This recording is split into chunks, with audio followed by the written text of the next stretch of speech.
It's a view that's out of this world, literally. A pair of shuttle astronauts ventured out late last night to help out on the last big addition onto the International Space Station, its new room with a bay window. And for details, we turn to CBS News space consultant Bill Harwood. He's at the Johnson Space Center this morning. Bill, good morning. Hey, good morning. Glad to be here. So they are working hard up there. Explain to us, what exactly are they doing? Well, the whole goal of this mission, Michelle, was to add a new module. As you said, it's called Tranquility. And if we look at our model, you can see where they put it on. It's basically a large new addition, 15 tons on the side of the space station. And what they're going to put in there is a lot of life support equipment, exercise gear, and a robotics workstation that they'll use in that picture window you described, not only to enjoy pretty views of the Earth, but more importantly, to get good visibility when they capture incoming unmanned spacecraft with the station's robot arm. So it's quite dramatic. It'll take 3 spacewalks to get it all hooked up and activated. But so far, so good. The module is now in place this morning, and now it's just a matter of wiring it up and connecting the cooling systems. So after this, I understand they only have 4 shuttle missions left. What are they going to try to accomplish during those missions? You know, it's hard to believe, just 4 left after all these years. The goal of the last 4 missions is to complete the outfitting of the station.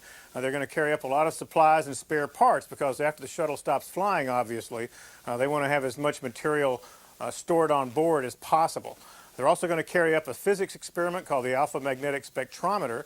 And then at the end of the 4 missions, they're going to put a spare cargo pod on the station that's just loaded with spare parts that they can also use to store things they don't need. But it's almost over. I mean, after this flight, the station is going to be something like 98% complete. It's incredible. I understand also there's a big debate on what to do next. What's the latest on that?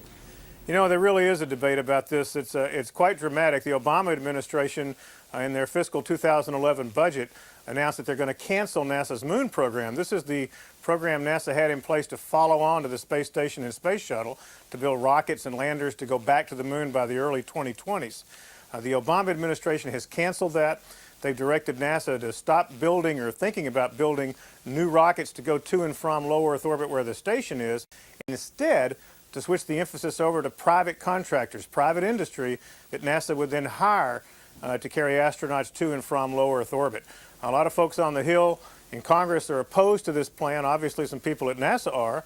The private sector, a lot of the businesses involved here, of course, they strongly favor it. They think after 50 years of manned spaceflight, it's time to let the private sector move into the front.